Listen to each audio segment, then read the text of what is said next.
Ya comienza por Radio Hugo, un programa dedicado a mostrarnos la cultura francófona, contada por la misma comunidad internacional, junto a Manuel Lobet, encargada del Centro de Empleabilidad Francófono de la Hugo. Acá comienza Ruta Francófona por Radio Hugo.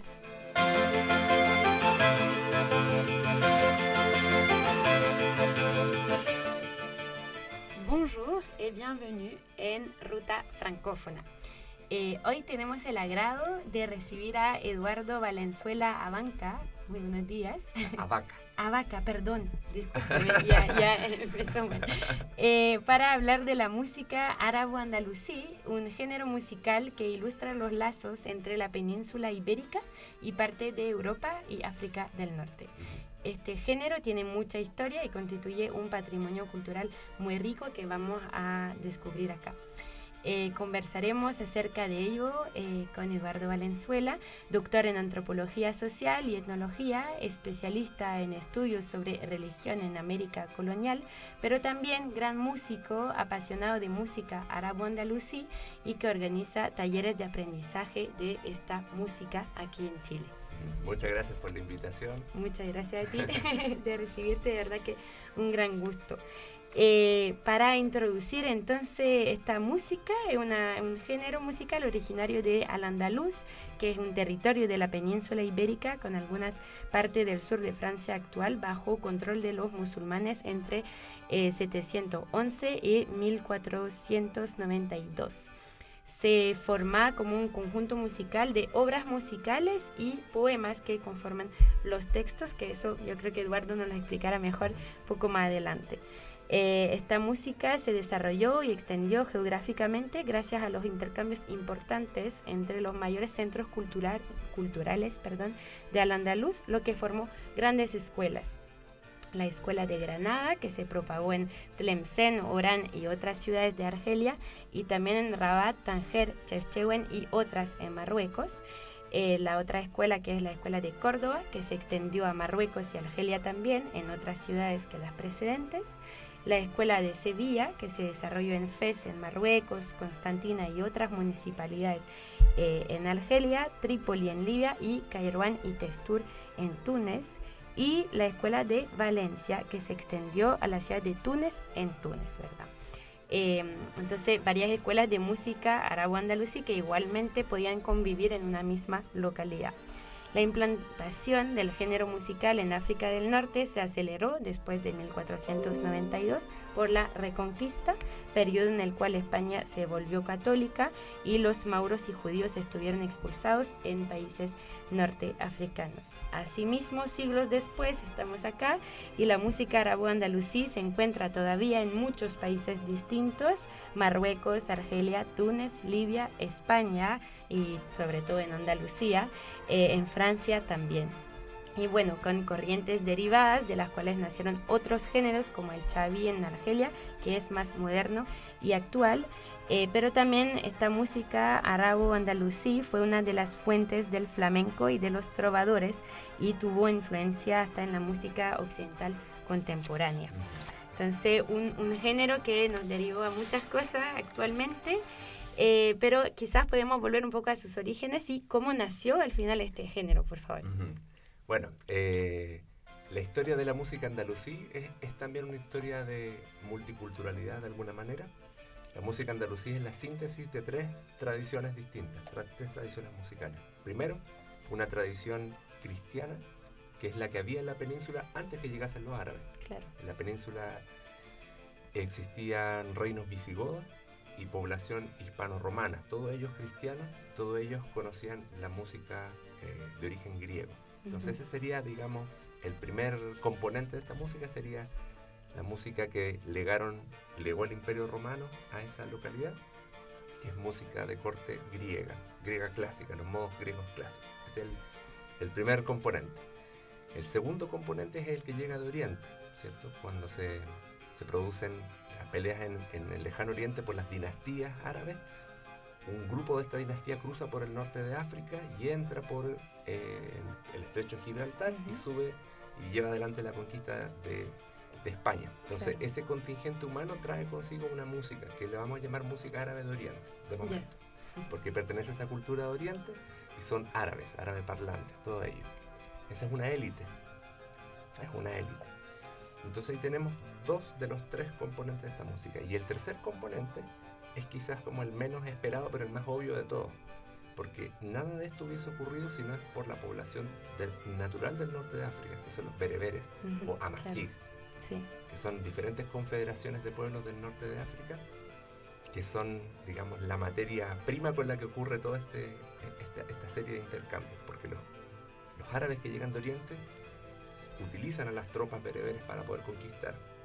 Y las tropas bereberes habitan luego durante largos siglos en España. Entonces tenemos por un lado, como dijimos, música griega romana, de raigambre cristiana, música árabe de Oriente y un componente rítmico norafricano bereber. Esos son, digamos, los 3 elementos que durante siglos, tú nombraste el año 711, claro, 700, 800, 900, 1000, 1100, 1200, hasta el 1200 todavía no había fraguado una nueva música. Los bereberes escuchaban su música, los cristianos seguían escuchando sus tradiciones y los musulmanes árabes escuchaban la música de Oriente. Entonces fue bastante tardío en el andaluz la creación de la generación. La síntesis va a ocurrir en torno al 1200, que ya van a dejar cada uno de estos grupos de mirar a sus músicas, digamos, propias, y van a comenzar a confluir en una síntesis. Y esa síntesis va a ser la música andaluza.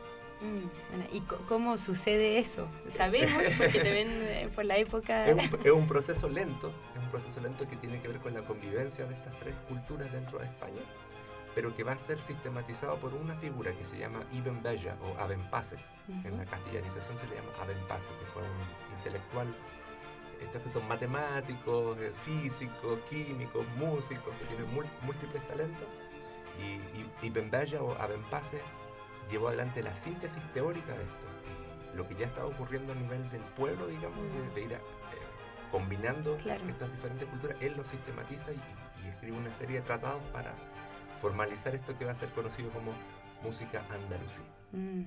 Ya, muy bien. Y bueno, entre las investigaciones que pude hacer, si entendí bien, esta música se compone por ciclo de nubas, ¿verdad?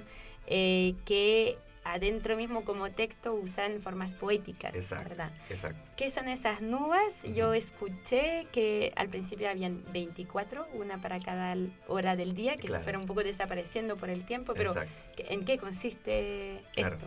La nuba corresponde al turno, el momento en que un grupo de músicos se presenta ante una corte.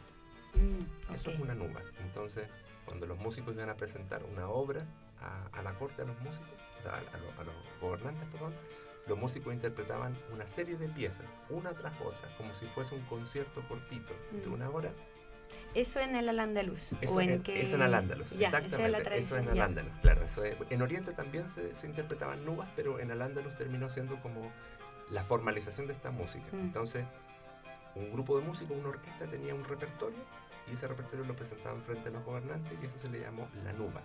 Pero la nuba como característica tenía que todas sus canciones internamente estaban escritas de acuerdo a los mismos modos musicales. Es decir, si por ejemplo la nuba tenía un ánimo, digámoslo así, festivo, alegre, y elegían escalas musicales que llamasen o atrajesen esa alegría, entonces era importante que la nuba completa estuviese en ese modo para no romper como la energía que transmite la nuba. Aquí lo que tú decías de las 24 nubas a lo largo del día, que cada nuba se tocaba durante una hora en un momento determinado, tiene un sentido de que a través de esta música, creían los andalusíes, los diferentes componentes del cuerpo, la salud del cuerpo se modificaba para bien. Es decir, no sé si recuerdan esa teoría de los 4 humores corporales que decía que el cuerpo humano tenía diferentes líquidos y que eso, la música exaltaba o apaciguaba estos líquidos. Una persona muy iracunda, por ejemplo, se le llamaba de temperamento sanguíneo, porque su sangre era muy fuerte, entonces le interpretaban música andalusí que tendiese a reducir ese carácter sanguíneo y apaciguarlo. Y otros que eran más melancólicos, más tristes, por abundancia de flema, entonces, según la teoría médica andalusí, podían escuchar una nuba que pudiese contrarrestar ese efecto. Era muy importante entonces al final esta música en el Andalucía, o sea, también como para... Como terapéutica, claro, incluso. Es una terapéutica de vida, por eso se esperaba que se tocase a lo largo del día para ayudar al cuerpo. y fueron desapareciendo por el Claro, tiempo. claro, por el hecho de ser una tradición oral, la cadena de transmisión es frágil. Entonces, basta que un maestro fallezca de forma accidental para que trozos completos se pierdan. No pude enseñar si no lo enseñó, y ya... si sus alumnos no lo aprendieron a tiempo, entonces se puede perder bloques completos de esa tradición. Entonces, realmente lo que llega hasta el presente es un fragmento de lo que fue en su momento. Okay. Y siempre con poemas. Siempre con poemas y, como tú dices, con diferentes formatos. El formato más antiguo se llama casida, que es un formato monorritmo, es decir, que todas las terminaciones son la misma. Ya.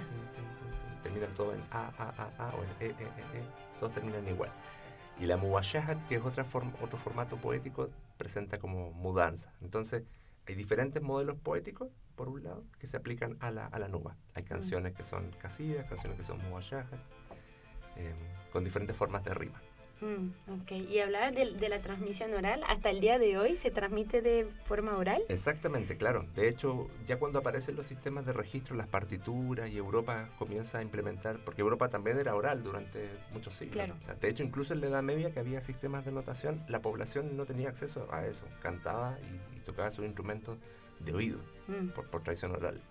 Entonces, cuando en Europa emerge este mundo de las partituras, el norte de África, que son los que resguardan esta tradición por la expulsión en 1492, ¿cierto? Claro. de los andalusíes, entonces ellos deciden no pasarlo a partituras. Es una decisión. Y los que hacen ese trabajo son generalmente antropólogos franceses. Son musicólogos franceses, etnólogos franceses que viajan al norte de África y ellos hacen la transcripción, pero los propios norafricanos, los maestros que quedaron, se niegan a hacer eso porque consideran que la partitura no puede contener toda la información que se requiere para poner en juego la nuba. Okay. Ya, no contiene el espíritu total, completo. Y tampoco hay ese es un segundo punto, que tampoco hay una forma única de interpretar una canción. Por ejemplo, las canciones que vamos a colocar ahora a lo largo de este capítulo, esas canciones se pueden interpretar de otras formas. No hay una forma fija. La partitura tiende a fijar, a establecer un canon. Y eso es lo que ellos no quisiesen. Ellos lo que querían es que los músicos entendiesen, digamos, el trasfondo de la música, entendiesen la forma de interpretarlo, pero que cada vez que se interpretase, la canción fuese levemente distinta. La canción se actualiza cuando la orquesta la interpreta, pero no se fija en partitura. Ya, qué interesante. Sí. Y muy brevemente, antes justamente de escuchar nuestra primera música, ¿qué es lo que te llamó a este género? Tú, que estabas en Francia, creo que cuando lo conociste, ¿no? Lo conocí antes. En Francia pude aprender, ahí lo vamos a conversar, pero la comunidad argelina en Francia es grande, es extendida. Entonces ellos instalaron en París escuelas para los propios argelinos y para quienes deseen, en realidad. Yo como chileno pude aprender allá. Pero esta música la aprendí aquí en Chile y de forma autodidacta en un principio, el año 2007. Entre el año 2007 y el 2011 estuve aprendiendo autodidacta y el 2011 ya pude formalizar mi estudio en este repertorio. Ahí lo conversamos, que interesante, muchas gracias. Bueno, y ahora les propongo escuchar un extracto del entonces poema, ¿verdad? Ya Raya Fatán, que es una de las más antiguas y conocidas canción o poema del repertorio de música arabo-andalusí, interpretado por la artista Beija Rajal, que es una cantora argelina contemporánea que hoy en día vive en París.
volvemos a Ruta Francófona después de haber escuchado un extracto del poema Ya Raya Fatán, interpretado por Beijda Rajal. Y tenemos el gusto ahora de escuchar a Lola, como siempre, en el podcast. Sí, perfecto. Como acabamos de ver, los intercambios culturales entre los países de África del Norte y Europa, y más concretamente con España, son numerosos y han modelado verdaderamente las culturas de cada una de estas zonas geográficas. Por supuesto, las relaciones entre los países son muy heterogéneas en función de sus respectivas historias. Las colaboraciones entre Europa y el norte de África son diversas, tanto económicas como culturales, políticas, etc. Desde 1957, Europa es el primer socio comercial de los países de la región. En la actualidad, Marruecos, Túnez y Argelia son los más importantes, pero el aspecto comercial es solo una parte de estas colaboraciones mutuas y hoy nos centraremos más concretamente en la dimensión cultural. Por supuesto, los intercambios culturales estuvieron especialmente marcados por el periodo colonial, pero como lo hemos visto, la música que acabamos de mencionar, por ejemplo, nos ha mostrado que estos lazos son mucho más antiguos, debido notablemente a la conquista omeya de la península ibérica en el siglo VIII. Y durante este tiempo, la península ibérica y parte de Francia actual fueron musulmanes, lo que ha dejado, por supuesto, huellas en la arquitectura, en el lenguaje, en la comida. Así que, según tú, por ejemplo, ¿cómo se refleja este mestizaje cultural en la música árabo-andalusí? Ya la he evocado un poquito en la primera parte sobre esta música, pero ¿cómo se ve este mezclado? Digamos, la sobrevivencia de esta música en su lugar de origen, por ejemplo, Eso. Sigue un camino distinto al que uno podría imaginar. Uno podría pensar que para conocer la música de esta época, la música de los Omeya, como decías tú, la música del Andaluz, uno debe ir a Andalucía actual, al sur de España. Pero ¿qué ocurre? Cuando en el año 1492 los reyes católicos conquistan Granada, le dan a elegir a los musulmanes dos opciones. O se convierten al cristianismo y pueden quedarse, o mantienen su religión y se tienen que ir. Pero convertirse al cristianismo no significa solamente convertirse en una nueva religión, sino adoptar un modo de vida cristiano que tiene que abandonar sus costumbres árabes o sus costumbres, digamos, desarrolladas durante esos siglos, incluyendo la música, la lengua, la vestimenta. O sea, la cristianización es también un cambio de costumbres a nivel más allá de simplemente la religión. Entonces, los que aceptaron convertirse y se quedaron en Al-Ándalus fueron cristianizados durante los siguientes siglos. Por lo tanto, su música fue reprimida de todas las esferas públicas, su lengua fue también reprimida. Se rompió con la convivencia. Sí, exactamente. Que yo he leído más a propósito de la convivencia, había como un pase entre los dos, Exactamente. dos periodos. Como conversamos, la propia música andalusí es fruto de ese encuentro de diferentes culturas en este proceso de conquista, etcétera. Pero cuando se produce la expulsión de los andalusíes, la música andalusí tal cual se trasplanta al norte de África, algunas de las ciudades que habías mencionado al principio, y en esas ciudades se conserva como una especie de tesoro, como un arcaísmo, una pieza, un objeto, digamos, de un pasado que se tiene que mantener, cuidar, digamos, pasarle un pañito, pulir, como una cosa muy preciada. Y en España la música evoluciona y se transforma. Entonces tenemos por un lado mantención en el caso del norte de África y transformación y evolución en el caso de España. Lo andalusí de la música del sur de España es residual. No se podría decir que se mantuvo la nuba allá o que se mantuvo la teoría de la música. En ese sentido, los andaluces actuales tienen desconocimiento de esta música y curiosamente para conocerla tendrían que cruzar el Mediterráneo y acceder a estos centros donde fueron resguardados. Okay. Y así que Andalucía es un poquito el corazón de estos vestizajes, de estas huellas de ese corazón cultural de intercambios, ¿eso es? Claro, claro. Digamos, lo fue durante toda la Edad Media hasta 1492. Y a partir de ese momento ya tenemos, como te decía, dos procesos. La cristianización de los musulmanes que quedaron y la expulsión de los que decidieron no convertirse. Muchos de ellos pasaron a Francia, eso también es importante, el sur de Francia, a la Occitania, pasaron muchos de los musulmanes que no se convirtieron, y otro porcentaje a América, porque 1492 es la caída de Granada y es la aparición de América en el escenario global. Entonces muchos de ellos trocaron sus nombres, los cambiaron y se embarcaron a América a buscar otras posibilidades. Y eso me permite hacer una super transición con mi pregunta siguiente. Es que ya he visto que has vivido en Francia. ¿Percibiste las huellas de estos intercambios culturales también en el país?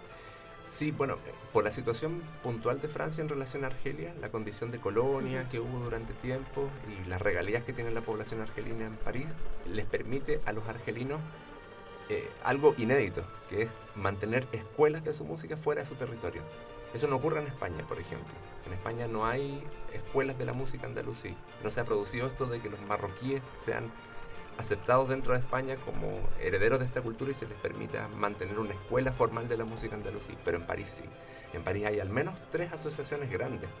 Donde yo estudié se llama Les Airs Andalous, los aires andaluces, Les Airs Andalous, y esa escuela ya lleva unos 50 años en París, enseñando la música y esta tradición a todos los descendientes de argelinos en París y a todos los que quieran aprender, incluyendo un latinoamericano como yo que apareció por allá.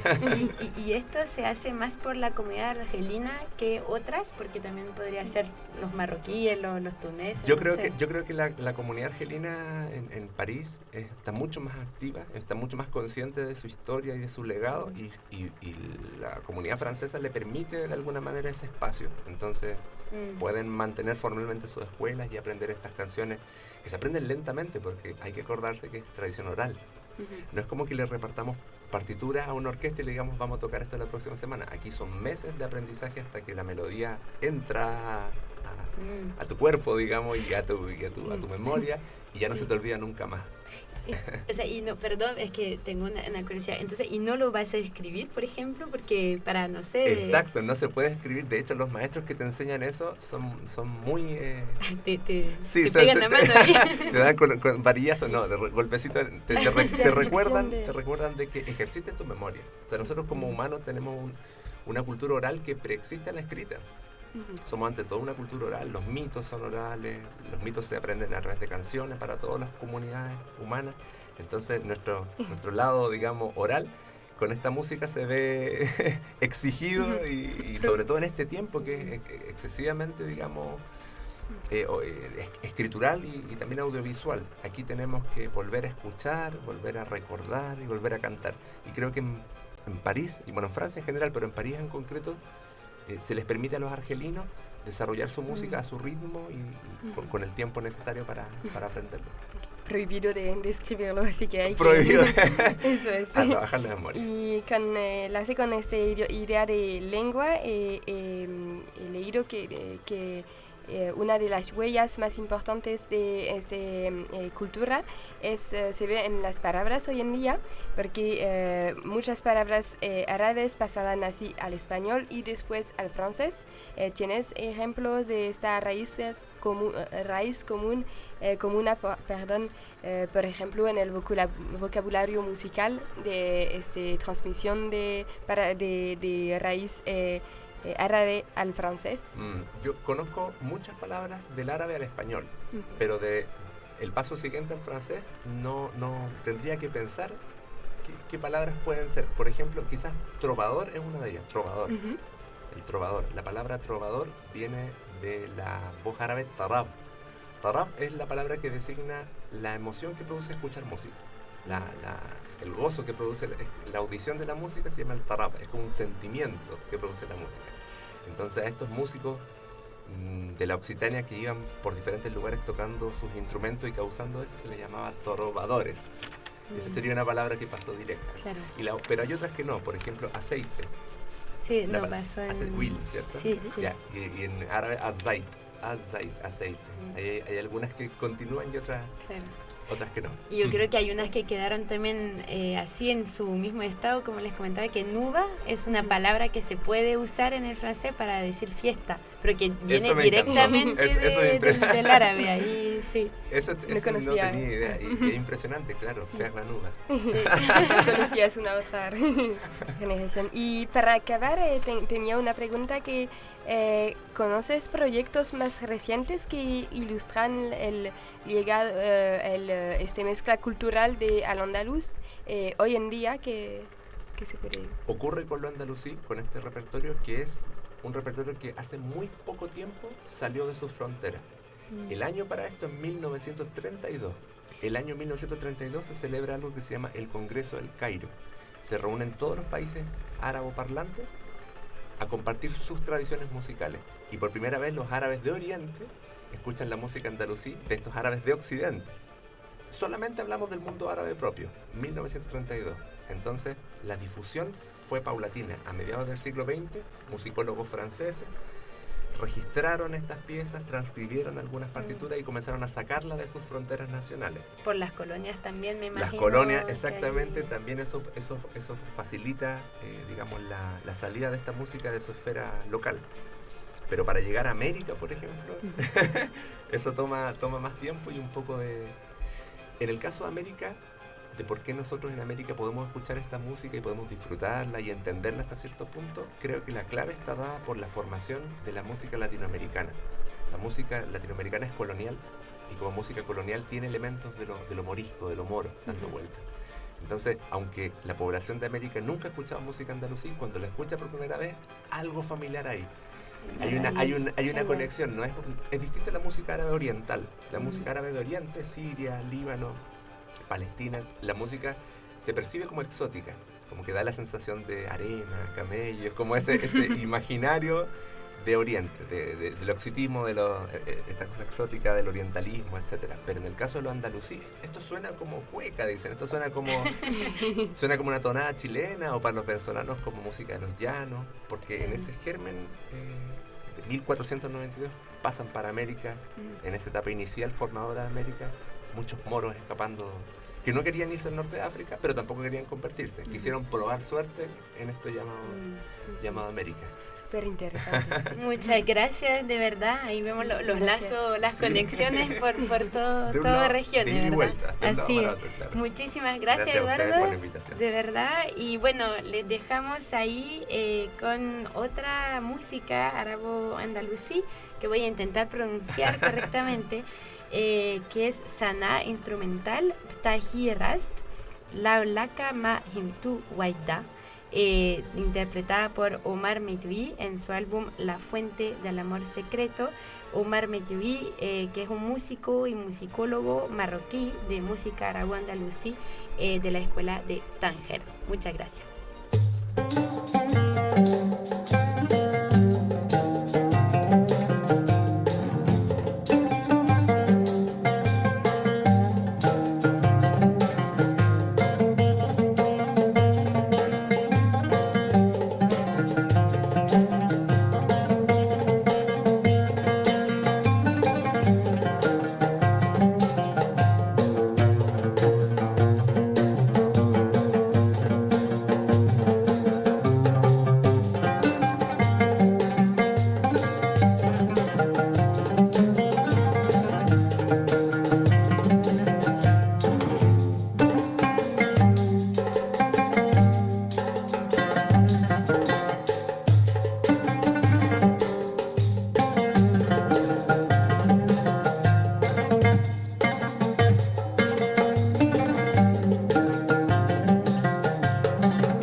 fue por Radio Hubo, Ruta Francófona, un espacio para conocer más sobre las culturas francófonas a nivel mundial, junto a Manon Louvet, encargada del Centro de Empleabilidad Francófono de la Hubo.